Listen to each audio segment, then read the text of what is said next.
నమస్తే. తెలంగాణ విద్యా commission chairman పదవికి ఆకునూరు మురళి గారు రాజీనామా చేశారు. 4 నెలల పదవి ఉండగానే రాజీనామా చేయడంతో ఒక్కసారిగా ఎందుకు చేయాల్సి వచ్చింది, ఏమేమి కారణాలు ఉంటాయంటూ కూడా రకరకాల ఊహాగానాలు విశ్లేషణ కూడా వస్తున్నాయి. నా టాస్క్ అయిపోయింది, ఇక నేను రాజీనామా చేస్తున్నాను కూడా ఆయన రిజిగ్నేషన్ లేఖలో పెట్టారు. కానీ ఇంకాస్త చాలా రాజకీయ అంశాలు ఉన్నాయి, లేకపోతే ఆయన అనుకునే కొన్ని జరగలేదు, రకరకాలుగా విశ్లేషణలు వస్తున్నాయి. మరి రాజీనామా కారణాలు ఏమై ఉంటుంది, మరి ఆ నిర్ణయం సరైందా కాదా, మరిన్ని విషయాలు తెలుసుకుందాం. మనతో పాటు రవీందర్ సార్ ఉన్నారు, ఉపాధ్యాయ సంఘం నాయకులు. సార్ నమస్కారం. సార్ ఎట్లా చూస్తారు ఆకునూరు మురళి గారి రాజీనామా? ఒక రిపోర్టు తయారు చేశారు, విద్యారంగంలో చాలా సంస్కరణ రావాలని కూడా చాలా సిఫార్సులు కూడా చేశారు. అయితే అందరికీ నమస్తే. తెలంగాణ ఎడ్యుకేషన్ కమిషన్కి సంబంధించి ఆకునూరు మురళి గారు దాదాపు 3 నెలల క్రితమే తన రిపోర్ట్ని 6 నెలల ముందుగానే సబ్మిట్ చేశారు. ఐ థింక్ సెప్టెంబర్ 5 వరకు వారి కాలం అనుకుంటాను. దాదాపు 2 సంవత్సరాల తర్వాత గత 3 నెలల క్రితమే రిపోర్ట్ సబ్మిట్ చేసినారు. సరే, రిపోర్ట్ పైన అతిపెద్ద చర్చ జరిగింది. ఉపాధ్యాయ విద్యారంగంలో ఉన్న మేధావులు కానీ, టీచర్స్ కానీ, అట్లే మన ప్రజలు కానీ, రాజకీయ పార్టీలుగా చర్చ జరిగినాయి. మీడియాలో కూడా పెద్ద పెద్ద డిబేట్స్ జరిగినాయి. అయితే మా సంస్థగా మేమేమనుకుంటున్నామంటే, ఆయన ఒక దాదాపు 3 నెలల ముందుగానే రిపోర్ట్ రాజీనామా ఇవ్వడం అనేది, రిపోర్ట్ ఆల్రెడీ సబ్మిట్ చేశారు కాబట్టి వాళ్ళకి వేరే పని అంటూ లేకపోవడం వల్ల కూడా అదనంగా ముందే చేసినట్టుగా భావిస్తున్నాము.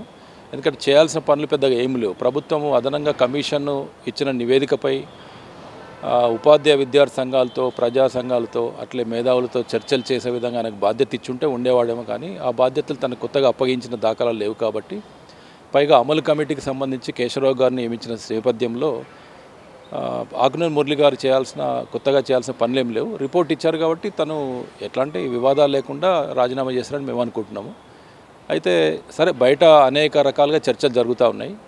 ప్రభుత్వం వైపు నుంచి ఆకునూరు మురళి గారు ఇచ్చిన రిపోర్టు పైన విద్యార్థి సంఘాలతో, ఉపాధ్యాయ సంఘాలతో, మేధావులతో వేర్వేరుగా ఆకునూరు మురళి గారు చేసిన పద్ధతిలో కొంత చర్చలు చేసి కమిటీ యొక్క రిపోర్ట్లో ఉన్న అంశాలపైన, సాధ్యాసాధ్యాలపై ప్రభుత్వం వైపు నుంచి చర్చలు చేసి క్యాబినెట్లో పెట్టేసి అమలు చేయగలిగే అంశాలపైన కూడా కాంక్రీట్గా నిర్ణయాలు తీసుకుంటే బాగుండేదని చెప్పి మేము భావిస్తున్నాం. కానీ అలాంటి నిర్ణయాలు ఏం జరగలేదు. ఎందుకంటే చాలా సుదీర్ఘ కాలం పాటు ఆ రిపోర్ట్ కోసం అయితే మాత్రం ఫీల్డ్ లెవెల్లో కూడా వెళ్ళారు, రకరకాల వ్యక్తులతో, అలాగే స్కూళ్ళలో కూడా తిరిగే క్రమంలో మీలాంటి సంఘం నాయకుల నుండి కానీ, అలాగే ఎడ్యుకేషన్ ఎక్స్పర్ట్స్ నుండి కానీ కలిసి విషయాలు తెలుసుకోలేదా?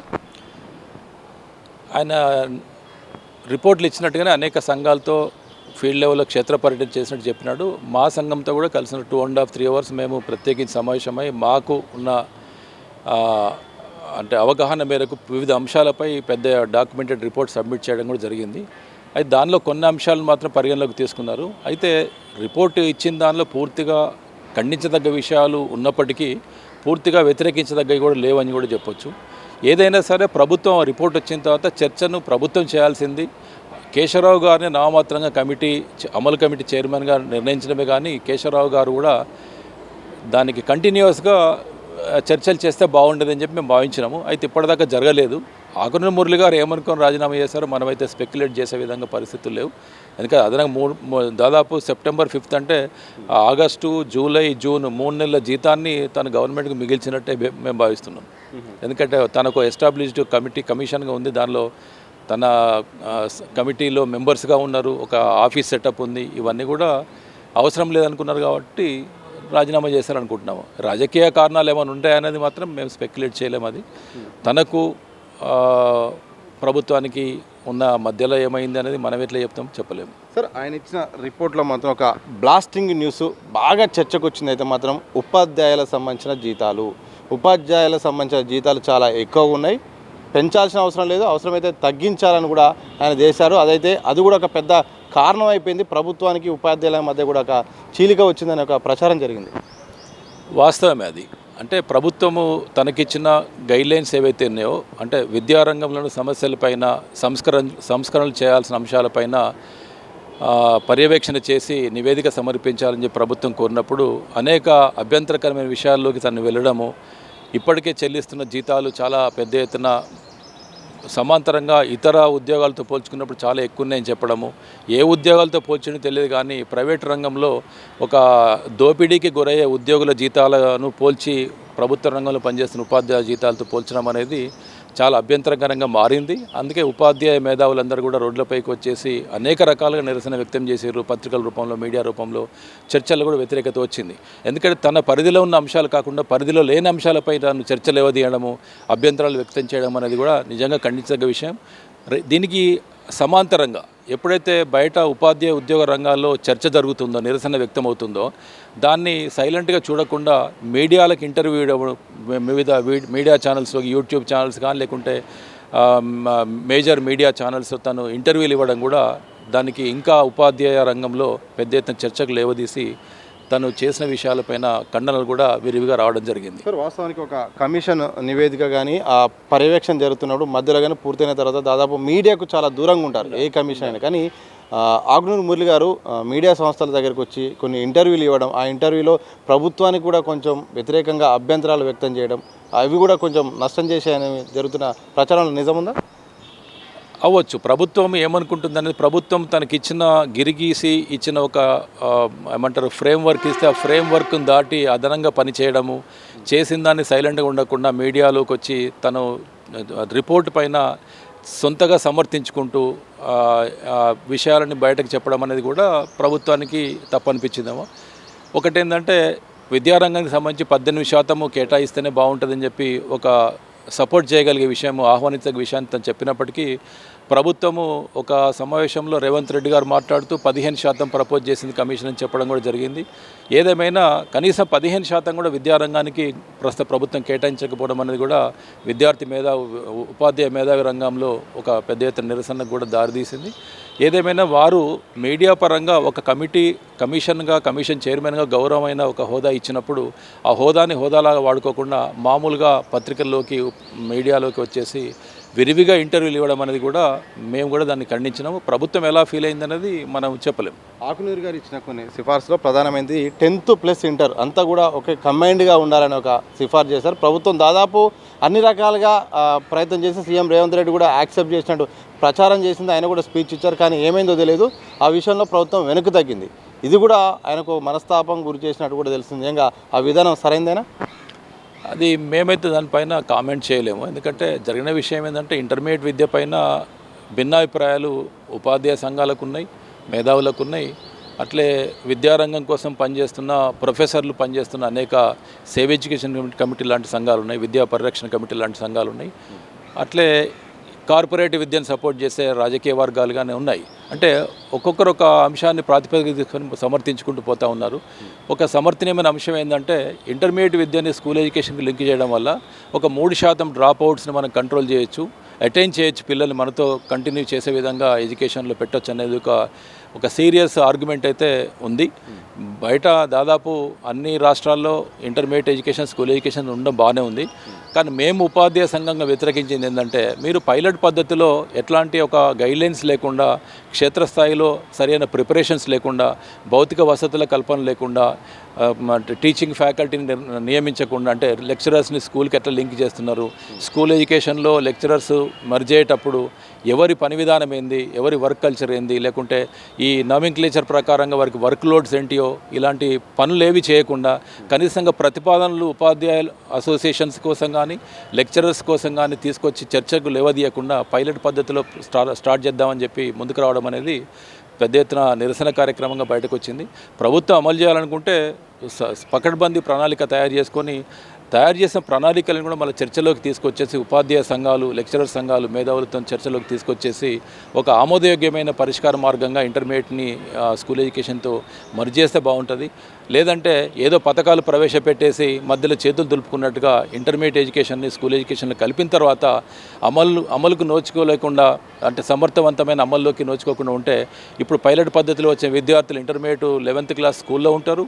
అదే 10th క్లాస్ చదివి ఇంటర్మీడియట్ కాలేజీకి వెళ్ళిన పిల్లలకి ఇంకో రకమైన ఎడ్యుకేషన్ ఉండడం అనేది ఒక యూనిఫామిటీ లోపించే ప్రమాదం ఉంది. కాబట్టి మేము వ్యతిరేకించాము. ప్రభుత్వము కొంత ఇది మా వైపు నుంచి వచ్చిన ప్రొటెస్ట్ని కావచ్చు, లేకుంటే మీరు అన్నట్టుగా అంతర్గతంగా ఏమైనా ఒత్తిళ్ళు ఉన్నాయో మాకు తెలియదు, కానీ మొత్తంగా విత్డ్రా చేసుకుంది. మేమైతే మర్జీ చేయడంలో అభ్యంతరాలు ఉండకపోవచ్చు. కాకపోతే మీరు సమర్థవంతమైన ప్రణాళికని చర్చలోకి తీసుకొచ్చేసి మన మేధావులని, లెక్చరర్స్ని, పేరెంట్స్ని పరిగణలోకి తీసుకొని ఉపాధ్యాయ సంఘాలతో కలిసి చర్చించి దాన్ని మళ్ళీ క్యాబినెట్లో ప్రవేశపెట్టి ఆమోదించుకుంటేనే బాగుంటుందని చెప్పి మేమైతే ఫీల్ అవుతున్నాం. సో ఒకవైపు విద్యాశాఖ మంత్రిగా సీఎం రేవంత్ రెడ్డి ఉన్నారు, మరోవైపు విద్యా కమిషన్ చైర్మన్గా ఆకునూరి గారు రాజీనామా చేశారు, మరోవైపు కేకే సంబంధించిన అమలు కమిటీ కూడా ఉన్నది, మరోవైపు విద్యా సంవత్సరం కొత్తగా కూడా ప్రారంభం కాబోతుంది. ఇలాంటి సందర్భంలో ఈ సిచ్యువేషన్లో విద్యారంగము పైన తెలంగాణ ప్రభుత్వం ఎట్లా ఆలోచించాల్సిన అవసరం ఉంది? ఒక రకమైన డిస్టర్బెన్స్ ఉన్న సందర్భంలో మీరు ఇచ్చే సూచన ఏంటి? మేమైతే పాఠశాల విద్యారంగంలో పిల్లలు లేరని చెప్పి స్కూల్స్ మూతేస్తున్నారు, స్కూల్ లేవని చెప్పి పిల్లలు రావట్లేదు, టీచర్ లేరని పిల్లలు రానప్పుడు స్కూల్ మూతేస్తా అంటే ఇవన్నీ కూడా ఒక చక్రబద్ధంలో ఉన్న విషయం ఇది. అంటే దే ఆర్ ఇంటర్లింక్డ్ అన్నట్టు. అంటే పిల్లలు లేకుంటే స్కూల్ నడవదు, టీచర్ లేకుంటే పిల్లలు రారు, ఇవన్నీ కూడా ఒక లింక్ అయినాయి. కాబట్టి పిల్లలు రావాలంటే ఒక ఆమోదయోగ్యమైన పరిసరాలు ఉండాలి, భౌతిక వసతుల కల్పన సరిపడే విధంగా కల్పించాలి, సరిపడా టీచర్లు ఉండాలి. టీచర్లు ఉన్నప్పుడే ఇక్కడ విద్యాబోధన జరుగుతుందనే ఉద్దేశంతో పిల్లలు వచ్చే అవకాశాలు ఉన్నాయి. కాబట్టి మెరుగైన స్టాఫ్ ప్యాటర్న్ని ఇందాక ఆకునూరి మురళి గారు ప్రవేశపెట్టిన విధంగానే తరగతికి ఒక గది, తరగతికి ఒక ఉపాధ్యాయుడు ఉండే విధంగా ప్రాథమిక విద్యని ప్రవేశపెట్టాలి. మన ఆల్రెడీ తెలంగాణ ప్రభుత్వం ప్రవేశపెట్టిన ప్రైమరీ స్కూల్స్ని ఏవైతే లింక్ చేస్తూ ప్రైమరీ స్కూల్స్కి చేశారో అవి ప్రతి ప్రైమరీని ప్రతి ప్రైమరీ స్కూల్స్కి లింక్ చేసే విధంగా విద్యారంగాన్ని బలోపేతం చేయాలి. రాబోయే రోజుల్లో ఈ ప్రభుత్వం ఆ విధమైన చర్యలు తీసుకుంటుందని చెప్పి ఆకాంక్షిస్తున్నాము. అట్లే ఇప్పటికే ప్రభుత్వ ఉన్నత పాఠశాలల్లో సబ్జెక్ట్ టీచర్స్ యొక్క కొరత ఏదైతే ఉందో మీరేదో నిష్పత్తులు వేసుకొని మూసివేసిన స్కూల్స్లో టీచర్స్ లేరని చెప్పి మూసేసినామని కానీ పిల్లలు లేరని మూసేసినామని కాకుండా మీరు ప్రచార కార్యక్రమాలు చేయమని చెప్పి బడిబాట పేరుతో మాకు పని చెప్తున్నారు. కానీ బడిబాట పేరుతో మేము బయటకు వెళ్ళినప్పుడు స్కూల్ వసతులు బాగాలేవు, స్కూల్లో టీచర్స్ లేరు, పలానా సబ్జెక్ట్ టీచర్ల కొరత ఉందనే ప్రశ్నలు మాకు పేరెంట్స్ నుంచి వచ్చినప్పుడు జవాబుదారితనము మేము ప్రధానోపాధ్యాయుడిగా లేకుండా స్కూల్లో టీచర్గా తీసుకోలేని ఒక అనివార్య పరిస్థితులు ఉన్నాయి. కాబట్టి ప్రభుత్వం ప్రతి స్కూల్లో సరిపడా స్టాఫ్ ప్యాటర్న్ కల్పించాలి, ప్రైమరీ స్కూల్స్ని స్ట్రెంథెన్ చేసే విధంగా తరగతికి ఒక గదిని, తరగతి గదికి ఒక టీచర్ని ఇచ్చే విధంగా సమర్థవంతమైన ఒక మ్యాన్ పవర్, ఒక స్టాఫ్ ప్యాటర్న్ ఉన్నప్పుడే పిల్లలు అట్రాక్ట్ అవుతారు. మనము ఎన్ని భోజనాలు పెట్టినా, ఎన్ని యూనిఫామ్లు ఇచ్చినా చదువు చెప్పే టీచర్ లేనప్పుడు సరిపడా విద్య అందించే పరిస్థితులు ఉండవు. గతంలో ఒక సీనియర్ సెక్రటరీ స్కూల్ ఎడ్యుకేషన్ చెప్పినట్టుగా ప్రభుత్వ పాఠశాల అంటే అందమైన భవనం కాదు, దానిలో ఉండే ఉపాధ్యాయులు పిల్లలని మాత్రం ఒక మంచి స్టేట్మెంట్ ఇచ్చారు. అట్లాగా ప్రభుత్వ పాఠశాల అంటే గోడలకు రంగులు వేసి మా ఫోటోలు తీసి ప్రచారం చేసుకుంటే విద్యార్థులు రారు. టీచర్లు ఉండాలి, చదువు చెప్పే టీచర్లు ఉండాలి, సమర్థవంతమైన పరిపాలన యంత్రాంగం ఉండాలి. అందుకే హెచ్ఎంసీ యొక్క ప్రమోషన్స్ ఏవైతే కావాలని నింపాలి. ఆ పై స్థాయిలో ఉండే డిప్యూటీ ఇన్స్పెక్టర్స్ ఆఫ్ స్కూల్స్ కానీ ఇప్పటికీ పూర్తిగా దాదాపు 90% ఖాళీగా ఉన్న డిఓ పోస్టులు కానీ డిప్యూటీఓ పోస్టులు కానీ సమర్థవంతంగా నింపగలిగినప్పుడే స్టాఫ్ ప్యాటర్న్ యొక్క పర్యవేక్షణ పైనుంచి ఉంటుంది. స్టాఫ్ ప్యాటర్న్ మెరుగ్గా ఉంటే క్లాస్ రూమ్ యొక్క పరిస్థితులు ఆరోగ్యకరంగా ఉంటాయి. కాబట్టి సరి అయిన సక్రమమైన బోధ, క్వాలిటీ ఎడ్యుకేషన్ ఇవ్వాలంటే ప్రతి క్లాస్ రూమ్లో ప్రతి సబ్జెక్ట్కి టీచర్ ఉండాలి, క్లాస్ రూమ్కి టీచర్ ఉండాలి. వీరిని పర్యవేక్షణ కోసము డిప్యూటీఓలు, డిప్యూటీ ఐఓఎస్లు, డిఈఓలు కూడా పూర్తి స్థాయిలో నియామకమైనప్పుడే సాధ్యమవుతుంది. తెలంగాణ వచ్చిన తర్వాత ప్రతి జిల్లాకు ఒక కలెక్టర్ ఆఫీస్ కట్టారు, ప్రతి జిల్లాకు ఒక ఎస్పీ అంటే పోలీస్ యొక్క అధికారి అంటే ఇన్స్పెక్టర్ ఆఫ్ పోలీస్ లాంటి కార్యాలయాలు కట్టారు. కానీ ప్రతి జిల్లాకు డిఓ పోస్టును మాత్రం ఇప్పటికి మంజూరు చేయలేదు. కాబట్టి ఖాళీగా ఉన్న 33 జిల్లాలకు 33 శాంక్షన్డ్ పోస్టులు, డిఓ పోస్టులు ఇచ్చినప్పుడే సమర్థవంతమైన పర్యవేక్షణ సాధ్యమవుతుంది. సమర్థవంతమైన పర్యవేక్షణ ఉన్నప్పుడే సమర్థవంతమైన కార్యక్రమాలు క్లాస్ రూమ్లో కూడా జరుగుతాయి. కాబట్టి దాన్ని దృష్టిలో పెట్టుకొని ప్రభుత్వం ఆ విధమైన ఆలోచనలు చేసి అలొకేషన్స్ బడ్జెట్ పరంగా చేయాలని చెప్పి తెలంగాణ ప్రోగ్రెసివ్ టీచర్స్ ఫెడరేషన్గా ప్రభుత్వాన్ని కోరుతూ రాబోయే సంవత్సరం తప్పకుండా ఆరోగ్యకరంగా, సమర్థవంతంగా విద్యారంగంలో స్కూల్స్ ఉంటాయని చెప్పి ఆకాంక్షిస్తూ మీ ద్వారా తెలియజేస్తున్నాను. Last question sir, Akunuri Murali గారు అత్యంత సన్నిహితులు, మీతో పాటు మీ సంఘానికి చాలా విద్యార్థి సంఘాలకు మీరు కూర్చొని మాట్లాడుకునేంత చాలా స్వేచ్ఛగా ఉంటుంది. సో ఈ రాజీనామా తర్వాత ఆయన నిర్ణయం ఎటువైపు ఉండే అవకాశం ఉంటుంది? జనరల్గా అయితే ఆయన ప్రొటెస్ట్ మైండ్ సెట్లు ఉంటాడు, ఎప్పుడు కూడా ప్రభుత్వానికి కూడా క్వశ్చన్స్ చేయడం కానీ సలహాలు సూచనలు ఇచ్చే పొజిషన్లో ఉంటారు. మీకు ఉన్న అవగాహన ప్రకారం విశ్లేషణ ఏంటి? సార్కి మేము గైడ్ చేసేంత దానిలో లేము, కానీ సార్తో భిన్నాభిప్రాయాలు ఉన్నాయి, కలిసి పనిచేసినాము. తెలంగాణ సేవ్ ఎడ్యుకేషన్ కమిటీతో పాటు వాళ్ళు కూడా అంటే సమాంతరంగా వాళ్ళు వేరే ఫోరంలో ఉన్నప్పటికీ పనిచేసిన సందర్భాలు ఉన్నాయి. మేము 2-3 ఇష్యూస్ హైదరాబాద్లో సీతాఫల్ మండలిలో ఒక స్కూల్ బిల్డింగ్ని కూల్చేసినప్పుడు, కొత్త బిల్డింగ్ మంజూరు చేయాలన్నప్పుడు, అట్లే డైట్ కాలేజీని పూర్తిగా ప్రైవేట్కి అన్యాక్రాంతం చేసి క్లాసులు జరగకుండా పోతుంది, డైట్ మూసివేత గురైందని చెప్పినప్పుడు కూడా స్పందించి క్షేత్రస్థాయిలోకి వెళ్ళి క్షేత్ర పర్యటనలు చేసి వాళ్ళు స్పందనలు ఇచ్చారు, మీడియా పరంగా ప్రభుత్వాన్ని నివేదించారు. అయితే సారు ఫ్యూచర్ కార్యక్రమాలు ఎట్లుంటాయి అనేది నేనైతే స్పెక్యులేట్ చేయలేను. సార్ యొక్క మదిలోని భావనలు ఎవరు చెప్పనీకి లేదు. రాజకీయాలంటే ఆయనకు రాజకీయ పార్టీల్లో ఆసక్తి ఉన్నట్టు కనబడలేదు. ఇంకేదైనా ఫోరం పెట్టుకొని విద్యారంగం యొక్క కృషి కోసం అంటే అభివృద్ధి కోసం ప్రయత్నాలు చేస్తారని చెప్పి మేమైతే అనుకుంటున్నాం. అందుకంటే స్పెక్యులేషన్స్ ఏమీ లేవు, నో కామెంట్స్.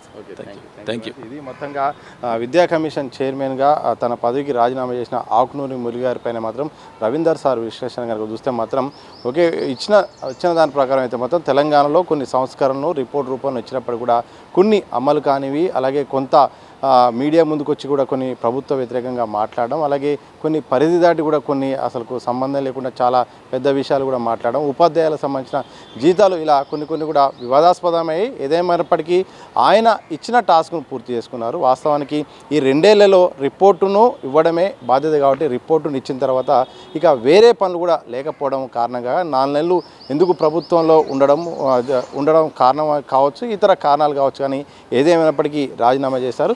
సో మొత్తానికైతే మాత్రం తెలంగాణ విద్యా వ్యవస్థలో సంస్కరణ చేయాల్సిన అవసరం ఉంది. అలాగే పాఠశాల విద్యా వ్యవస్థలో మాత్రం ముందుగా టీచర్లు ప్రతి తరగతికి ఒక ఉపాధ్యాయుడు ఉంటేనే ఇటు విద్యారంగం ముందుకు అడిగేస్తుంది తప్ప అందమైన భవనాలతో సరైన విద్య అయితే మాత్రం పూర్తి స్థాయిలో కాదు. ముందు విద్యార్థులకు తగ్గట్టు ఉపాధ్యాయులు తగ్గట్టు విద్యార్థులు ఉంటేనే సరైన విద్య ఉంటుంది.